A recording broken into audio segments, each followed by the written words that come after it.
Welcome back. नमस्कार दोस्तों, एक बार फिर से आप सभी का स्वागत है हिंदी साहित्य में। आज हम पढ़ेंगे हिंदी कहानी। यूजीसी नेट के सिलेबस में 21 कहानियाँ लगी हुई हैं। 21 कहानियों के प्रारंभ में हम सबसे पहले पढ़ेंगे चंद्रदेव से मेरी बातें।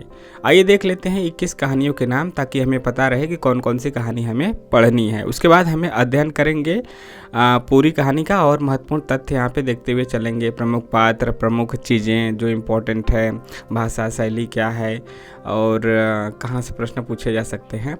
चंद्रदेव से मेरी बातें, दुलाई वाली, एक टोकरी भर मिट्टी, कानों में कंगना, 5वां है राजा निर्बंसिया, 6वां पिता, 7वां परिंदे, 8वां अमृतसर आ गया है, 9वां चीफ की दावत, 10वां है सिक्का बदल गया, 11वां इंस्पेक्टर माता दिन चांद पे, व्यंग शैली में है, व्यंग है, 12वां है मारे गए गुलफाम उर्फ तीसरी कसम, यानी कि इसी का नाम है मारे गए गुलफाम या तीसरी कसम, दो नाम है इसका। जैसे कि आपका यहाँ पे 16वें नंबर पे गैंग्रीन या रोज, इसी का नाम है। लाल पान की बेगम है, कोसी का घटवार है, 15वां आकाशदीप है, 16वां गैंग्रीन या रोज है, 17वां उसने कहा था, 18वां ईदगाह, 19वां दुनिया का सबसे अनमोल रत्न, दुनिया का सबसे अनमोल रतन, 20वां है अपना अपना भाग्य और 21वां है आपका राही। तो आज चलिए हम अध्ययन करते हैं चंद्रदेव से मेरी बातें। तो शुरू करने से पहले एक चीज़, चैनल को सब्सक्राइब जरूर कीजिए और लाइक और शेयर भी करते रहिए।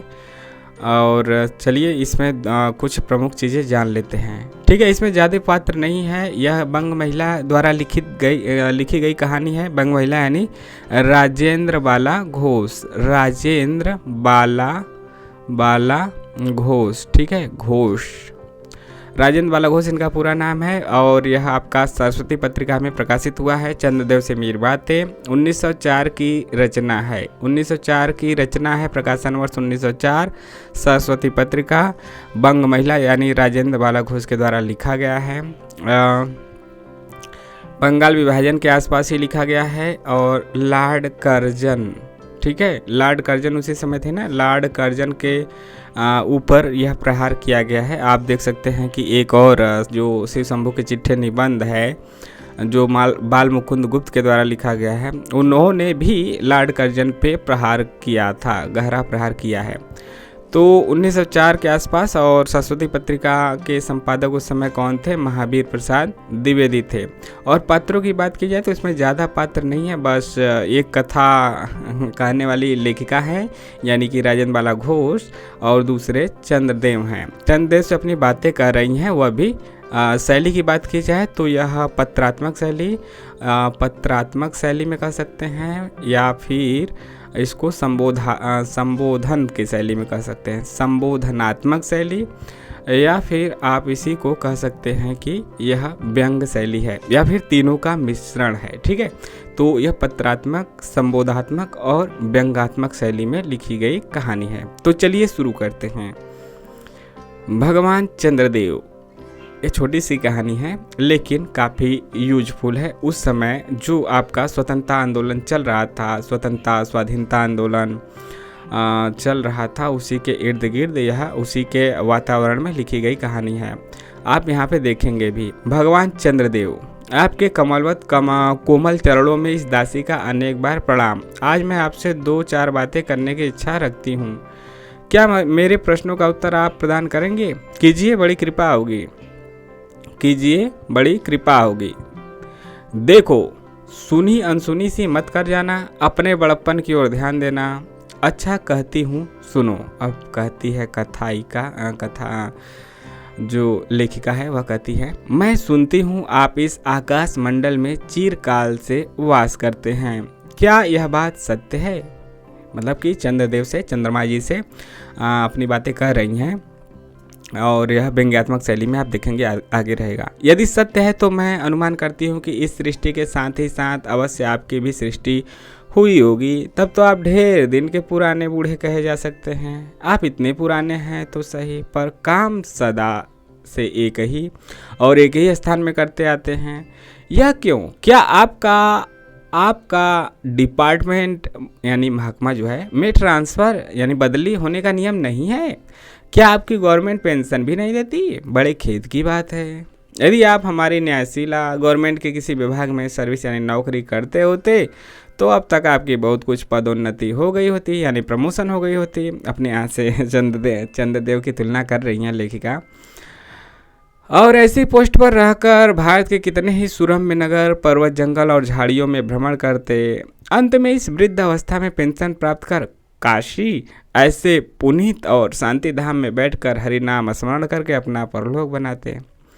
यह बड़ी भारी भूल हुई भगवान चंद्रदेव, क्षमा कीजिए, आप तो अमर हैं, आपको मृत्यु कहाँ, तब परलोक बनाना कैसा। ओहो, देवता भी अपनी जाति के कैसे पक्षपाती होते हैं। देखो ना, चंद्रदेव को अमृत देकर उन्होंने अमर कर दिया, तब यदि मनुष्य होकर हमारे अंग्रेज अपने जाति वालों का पक्षपात करें तो आश्चर्य ही क्या है। अच्छा, यदि आपको अंग्रेज जाति की सेवा करनी स्वीकार हो तो एक एप्लीकेशन यानी निवेदन पत्र हमारे आधुनिक भारत प्रभु लॉर्ड कर्जन के पास भेज दीजिए। देखिए, यहाँ पे लॉर्ड कर्जन पूछा जाएगा कि चंद्रदेव से मेरी बातें में किस अंग्रेज की चर्चा है, जो उस समय के वायसराय थे, तो किसकी चर्चा है, तो लॉर्ड कर्जन की। इम्पोर्टेंट हो जाता है। आशा है कि वे आपको आदरपूर्वक अवश्य आह्वान करेंगे, क्योंकि आप अधम भारतवासियों के भांति कृष्णांग तो है ही नहीं, जो आपको अच्छी नौकरी देने में उनकी गौरांग जाति कुपित हो उठेगी। और फिर आप तो एक सुयोग्य, कार्यदक्ष, परिश्रमी, बहुदर्शी, कार्यकुशल और सरल स्वभाव के महात्मा हैं। मैं विश्वास करती हूँ कि जब लॉर्ड कर्जन हमारे भारत के अस्थायी भाग्य विधाता बनकर आएंगे तब आपको किसी कमीशन का मेंबर नहीं तो किसी मिशन में भर्ती करके वे अवश्य ही भेज देंगे। यह चंद्रदेव से बातें कर रही हैं, कर्जन पे व्यंग करते हुए, कटाक्ष करते हुए, क्योंकि उनको कमीशन और मिशन दोनों ही अत्यंत प्रिय हैं। कमीशन और मिशन। आपके चंद्रलोक में जो रीति और नीति सृष्टि के आदि काल में प्रचलित थे वे ही सब अब भी हैं, पर यहाँ तो इतना परिवर्तन हो गया है कि भूत और वर्तमान में आकाश पाताल का सा अंतर हो गया है। मैं अनुमान करती हूँ कि आपके नेत्रों की ज्योति भी कुछ अवश्य ही मंद पड़ गई होगी, क्योंकि आधुनिक भारत संतान लड़कपन से ही चश्मा धारण करने लगी है। आप भी देख सकते हैं कि वह 1904 में राजेंद्र बाला घोष यानी बंग महिला जी कह रही हैं, लेकिन आज आप देख सकते हैं कि शुरुआत से ही मोबाइल देखने, टीवी देखने से और पढ़ने से भी, बहुत ज़्यादा पढ़ने से भी बच्चों में छोटे उम्र से ही चश्मा लग जाता है। इस कारण आप हमारे दीनहीन क्षीण प्रभ भारत को उतनी दूर से भली भांति न देख सकते होंगे। अतएव आपसे सादर करती हूँ कि एक बार कृपा कर भारत को देख तो जाइए। यद्यपि इस बात को जानती हूँ कि आपको इतना अवकाश कहाँ, पर 8वें दिन नहीं तो महीने में एक दिन अर्थात अमावस्या को तो आपको हॉलीडे यानी कि छुट्टी अवश्य ही रहती है। यदि आप उस दिन चाहें तो भारत भ्रमण कर जा सकते हैं। इस भ्रमण में आपको कितने ही नूतन दृश्य देखने को मिलेंगे, जिसे सहसा देखकर आपकी बुद्धि जरूर चकरा जाएगी। कहा जाता है ना, बुद्धि चकरा जाएगी। यदि आपसे सारे हिंदुस्तान का भ्रमण शीघ्रता के कारण न हो सके तो केवल राजधानी कलकत्ता को देख लेना तो अवश्य ही उचित है। उस समय राजधानी कहाँ थी? कलकत्ता। दिल्ली तो बाद में भी, पहले कलकत्ता थी। तो पूछा जा सकता है कि चंद्रदेव से मेरी बातें में जो लेखिका के द्वारा कहा गया है उस समय राजधानी क्या थी। यह सीधे नहीं पूछे तो कथनों में दे सकता है कि चंद्रदेव से मेरी बातों में कहानी में कौन सी बातें सत्य हैं या कौन सी बातें असत्य हैं, तो कथन में दे सकता है। तो राजधानी कलकत्ता से वह लेखिका कह रही हैं कि हिंदुस्तान का भ्रमण यदि नहीं कर सकते, आपके पास समय नहीं है, तो आप कम से कम कलकत्ता को तो देख लीजिए। वहाँ के कल कारखानों को देखकर आपको यह अवश्य कहना पड़ेगा कि यहाँ के कारीगर तो विश्वकर्मा के भी लड़क दादा निकले। मतलब कि दादा के दादा, परदादा के दादा, लकड़ दादा, यही मतलब दादा के दादा। खानदानी। यही क्यों आपकी प्रिय सहयोगिनी दामिनो, जो मेघों पर आरोहण करके आनंद से अटखेलियाँ किया करती हैं, वह बेचारी भी यहाँ मनुष्य के हाथों का खिलौना हो रही है। यदि यहाँ पे यह कथन दे दिया जाए और पूछा जाए यही क्यों आपकी प्रिय सहयोगिनी दामिनो यहाँ से लेके हाथों का खिलौना हो रही है, पूछ दिया जाए कि यह किस कहानी का है, तो आप यहाँ से भी गड़बड़ा सकते हैं। तो यहाँ से भी इन सब चीज़ों को भी आपको देखना है कि किसी भी प्रकार से प्रश्न पूछा जा सकता है। आजकल एनटीए कहीं से भी कुछ भी प्रश्न पूछ देता है। जैसे कि पूछ दिया था कोसी के घटवार से कि चक्की की आवाज़ कैसी आ रही थी, छिच्छर छिच्छर, लिच्चर लिच्चर, ऐसे मतलब ऑप्शन दे दिए थे। भगवान निशानाथ, जिस समय आप अपनी निर्मल चंद्रिका को बटोर मेघमाला अथवा पर्वतों की ओर से सिंधु के गोद में जा सकते हैं, उस समय यही नीरद वासिनी, विश्व मोहिनी, सौदामिनी और उज्जवल मूर्ति से आलोक प्रदान कर रात को दिन बना देती हैं। आपके देवलोक में जितने देवता हैं उनके वाहन भी उतने हैं। किसी का गज यानी हाथी, किसी का हंस, किसी का बैल, किसी का चूहा। चूहा किसका? चूहा भारी भरकम गणेश जी का। पर यहाँ तो सारा बोझ आपकी चपला और अग्निदेव के माथे मढ़ा गया है। क्या ब्राह्मण, क्या क्षत्रिय, क्या वैश्य, क्या शूद्र, क्या चांडाल, सभी के रथों का वाहन वहीं हो रही है। हमारे श्वेतांग महाप्रभुगण को जहाँ पर कुछ कठिनाइयों का सामना आ पड़ा, झट उन्होंने इलेक्ट्रिसिटी यानी बिजली को ला पटका। बस कठिन से कठिन कार्य सहज में संपादन कर लेते हैं और हमारे यहाँ के उच्च शिक्षा प्राप्त युवक काठ के पुतलों की भांति मुँह ताकते रह जाते हैं। जिस व्योमवासिनी विद्युत देवी को स्पर्श तक करने का किसी व्यक्ति का साहस नहीं हो सकता, वहीं आज पराये घर में आश्रिता नारियों की भांति ऐसे दबाव में पड़ी है कि वह चू तक नहीं कर सकती। क्या करे? बेचारी के भाग में विधाता ने दासी वृत्ति ही लिखा। हरिपदोध्वा त्रैलोक के पावनी सूरसरी के भी खोटे दिन आए हैं। वह स्थान में बंधनग्रस्त हो रही है। उसके वक्षस्थल पर जहाँ तहाँ मोटे बृहदाकार खम्भ गाड़ दिए गए हैं। कलकत्ता आदि को देखकर आपके देवराज सुरेंद्र भी कहेंगे, हमारी अमरावती तो इसके आगे नीरी फीकी से जान पड़ती है। वहाँ ईडन गार्डन तो पारिजात परिशोभित नंदन कानन को भी मात दे रहा है। वहाँ के विश्वविद्यालय के विश्वश्रेष्ठ पंडितों की विश्वव्याधिनी विद्या को देखकर बीड़ा पाणी सरस्वती देवी भी कहने लग जाएंगी कि निसंदेह इन विद्या दिग्गजों की विद्या चमत्कारिणी है। वहीं के फोर्ट विलियम के फौजी सामान को देखकर आपके देव सेनापति कार्तिकेय बाबू के भी छक्के छूट जाएंगे, क्योंकि देव सेनापति महाशय देखने में खास बंगाली बाबू से जचते हैं। आगे देखते हैं। और उनका वाहन भी एक सुंदर मयूर है। तो यहाँ पे आपको तो वैसे भी पता है कि कार्तिकेय का वाहन क्या है, मयूर है, इसमें आया भी है, तो यह भी पूछा जा सकता है। बस इससे उनके वीरत्व का भी परिचय खूब मिलता है। वहाँ के मिंट यानी कि टकसाल, पूछा जा सकता है कि मिंट का क्या अर्थ है, तो मिलाने के लिए भी दे सकता है। जैसे कि टॉलस्टॉय क्या करते थे, यह सब जो मजदूरी और प्रेम से पूछा गया था मिलाने वाला, तो यहाँ से भी दिया जा सकता है। को देखकर सिंधु तनया आपकी प्रिय सहोदरा कमला देवी तथा कुबेर भी अचकचा जाएंगे। ठीक है। भगवान चंद्रदेव यिन्हीं सब विश्वम्योत्पादक अपूर्व दृश्यों का अवलोकन करने के हेतु आपको सादर निमंत्रित कर रही हैं। यह पत्रात्मक शैली में है और व्यंग तो है ही और संबोधन भी कर रही हैं, इसीलिए सभी का मिश्रण है। सविनय आहूत करती हूँ, संभव है कि यहाँ आने से आपको अनेक लाभ भी हों। आप जो अनादिकाल से निज उज्ज्वल वपु में कलंक की कालिमा लेपन करके कलंकी, शशांक, शशधर, शशलांछन आदि उपाधि, पूछा जा सकता है कि इनमें कौन कौन सी उपाधियां नहीं दी गई हैं, तो कौन कौन सी दी गई हैं? शशांक, शशधर, शशलांछन इत्यादि, तीनों को याद रखिए। आदि उपाधि मालाओं से भूषित हो रहे हैं। सिंधु तनय होने पर भी जिस कालिमा को आप आज तक नहीं धो सके हैं, वहीं आजन्म कलंक शायद यहाँ के विज्ञानविद पंडितों की चेष्टा से छूट जाए।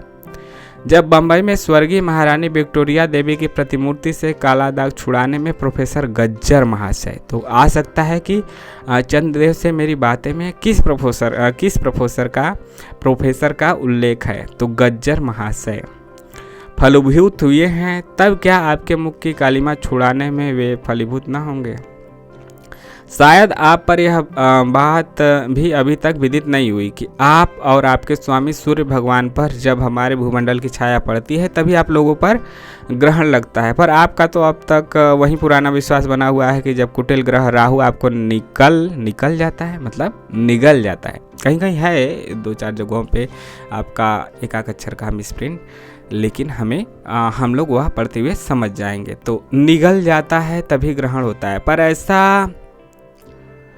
ऐसा थोथा विश्वास करना आप लोगों की भारी भूल है। अतः हे देव, मैं विनय करती हूँ कि आप अपने हृदय से इस भ्रम को जड़ से उखाड़ कर फेंक दें। अब आप भारत में न तो आपके और न आपके स्वामी भुवन भास्कर सूर्य, यहाँ पे सूर्य को क्या उपाधि दी गई है? भुवन भास्कर, इम्पोर्टेंट, सूर्य महाशय ही के वंशधरों का साम्राज्य है, और न भारत को वह सत्य श्यामला स्वर्ण प्रसूता मूर्ति ही है। अब तो आप लोगों के अज्ञात एक अन्य द्वीपवासी परम शक्तिमान गौरांग महाप्रभु इस सुविशाल भारतवर्ष का राज्य वैभव भोग रहे हैं। अब तक मैंने जिन बातों का वर्णन आपसे स्थूल रूप में किया, वह सब इन्हीं विद्या विशारद गौरांग प्रभुओं के कृपा कटाक्ष का परिणाम है। यूँ तो यहाँ प्रतिवर्ष पदवी दान के समय कितने ही राज्य विहीन राजाओं की सृष्टि हुआ करती है, पर आपके वंशधरों में जो दो चार राजा महाराजा नाम मात्र के हैं भी, वे काठ के पुतलों की भांति हैं। जैसे उन्हें उनके रक्षक नचाते हैं वैसे ही वे नाचते हैं। वे इतनी भी जानकारी नहीं रखते कि उनके राज्य में क्या हो रहा है, उनकी प्रजा दुखी है या सुखी है। यदि आप कभी भारत भ्रमण करने को आएँ तो अपने फैमिली डॉक्टर धनवंतरी, तो इसमें फैमिली डॉक्टर किसका जिक्र किया गया है? धनवंतरी का। तो अपने फैमिली डॉक्टर धनवंतरी महाशय को और देवताओं के चीफ जस्टिस, कौन? देवताओं के चीफ जस्टिस कौन है? चित्रगुप्त जी, इंपॉर्टेंट है, को साथ अवश्य लेते आए। आशा है कि धनवंतरी महाशय यहाँ के डॉक्टरों के सन्निकट चिकित्सा संबंधी बहुत कुछ शिक्षा लाभ कर सकेंगे। यदि प्लेग, महाराज ईश्वर न करे, मतलब वह कह भी रही हैं कि प्लेग, लेकिन ऐसा ईश्वर न करे कि प्लेग फैले, प्लेग ईश्वर न करे आपके चंद्रलोक या देवलोक में घुस पड़े तो वहाँ से उनको निकालना कुछ सहज बात ना होगी। यहीं जब चिकित्सा शास्त्र के बड़े बड़े पारदर्शी उन पर विजय नहीं पा सके यहाँ धरती पे, तब वहाँ आपके देवलोक में जड़ी बूटियों के प्रयोग से क्या होगा? यहाँ के इंडियन पीनल कोड के धाराओं को देखकर चित्रगुप्त जी महाराज अपने यहाँ की दंड विधि यानी कानून को बहुत कुछ सुधार सकते हैं। कह रही हैं देवताओं से कि धनवंतरी को भी लाइए और चित्रगुप्त जी को भी लाइए, और यहाँ पे धरती पे लाभान्वित होंगे चिकित्सा के क्षेत्र में भी और आपके कानून के क्षेत्र में भी। तो यहाँ पे आगे है, और यदि बोझ ना हो तो यहाँ से वे 2-4 टाइपराइटर भी खरीद ले जाएं। जब प्लेग महाराज के अपार अनुग्रह से उनके ऑफिस में कार्य की अधिकता हुए, जब प्लेग आ जाएगी तब वो ऑफिस में काम बढ़ जाएगा, तब उसे उनकी राइटर्स, बिल्डिंग के राइटर्स के काम में बहुत ही सुविधा और सहायता पहुँचेगी। वे लोग 2 दिन का काम 2 घंटे में कर डालेंगे। यहाँ से टाइपराइटर भी ले जाइए, यह भी कर रही है व्यंग शैली में। अच्छा, मतलब कि अब बहुत छोटी कहानी है, और व्यंग शैली में चंदेव से बातें कहते कहते लॉर्ड कर्जन को संबोधित किया है। लॉर्ड कर्जन के नियमों कानूनों, उनकी सोच को कटाक्ष किया है उनके ऊपर। किसके ऊपर? लॉर्ड कर्जनवा के ऊपर, क्योंकि वह मतलब भारत के हित में नहीं सोच रहा था उस समय। अच्छा, अब मैं आपसे विदा होती हूँ। मैंने तो आपसे इतनी बातें कहीं, पर खेद है आपने उनके अनुकूल या प्रतिकूल एक बात का भी उत्तर नहीं दिया, परंतु आपके इस मौन आलम्ब को मैं स्वीकार का सूचक समझती हूँ। अच्छा, तो मेरी प्रार्थना को कबूल करके एक दफ़ा यहाँ आइए ज़रूर। कहाँ? यहाँ धरती पे आइएगा ज़रूर चंद्रदेव, आपको यहाँ पे बहुत फ़ायदा मिलेगा। लेखिका ने यह संबोधन किया है एक बंग महिला यानी राजेंद्र बाला घोष। राजेंद्र बाला घोष के बारे में एक चीज़ और जान लीजिए कि पश्चिम बंगाल में इनका जन्म ज़रूर हुआ है, लेकिन वाराणसी यानी बनारस काशी के बगल में मिर्ज़ापुर में ही इनकी जो ज़्यादातर जो समय बीता है शिक्षा दीक्षा के साथ ही इनका जो कार्यस्थली रही है वहीं मिर्ज़ापुर के आसपास ही, मिर्ज़ापुर के पास ही रहा है, बनारस के पास ही रहा है। तो आपको यह कहानी कैसी लगी ज़रूर बताइएगा। मिलते हैं नेक्स्ट वीडियो में। जय हिंद, जय भारत। आप अपने नोट्स इसी प्रकार से बनाते रहिए। इसमें तो बहुत ज़्यादा चीज़ें नहीं है, जो हमने शुरू में बता दी कि सरस्वती में प्रकाशित हुआ, 1904 में प्रकाशित हुआ, और उस समय लॉर्ड कर्जन को संबोधित किया गया है। 2-4 बातें जो बीच में आई हैं मिलाने के लिए या फिर वाक्यांशों में वाक्यों में दे सकता है, उसको भी हमने यहाँ पे बताया है। तो इन सब चीज़ों को लिख लीजिए। बाकी जो बड़े चीज़ें आएंगे वहाँ पे आपको ज़्यादा चीज़ें देखने को मिलेंगी, तो वहाँ पे ज़्यादा कंटेंट मिलेंगे। तो इसी प्रकार से हम 21 कहानियाँ क्रमबद्ध तरीके से पढ़ेंगे। ठीक है, आपको जैसा भी लगा और चैनल को सब्सक्राइब, लाइक और शेयर भी करते रहिए। कमेंट के माध्यम से आप अपने सुझाव सवाल भी बता सकते हैं। टेलीग्राम से भी जुड़ सकते हैं, जिसका लिंक डिस्क्रिप्शन और कमेंट बॉक्स में है। चैनल को ज्वाइन भी कर सकते हैं। बाकी मिलते हैं नेक्स्ट वीडियो में। जय हिंद, जय भारत। आपका दिन शुभ हो और इसी प्रकार से नेक्स्ट कहानियाँ देखते रहेंगे। यूजीसी नेट दिसंबर 2024 हमारा टारगेटेड लक्ष्य है। किसका? जेआरएफ का। किसी भी कैटेगरी को हो उनको जेआरएफ का ही टारगेट लेके चलना है। कम से कम जेआरएफ ना मिले तो नेट मिल जाए। तो जेआरएफ जब टारगेट बड़ा रहेगा तो वहीं यानी जेआरएफ हमें पूरे तन मन धन से लेके चलना है। ठीक है, तो मिलते हैं नेक्स्ट वीडियो में। जय हिंद।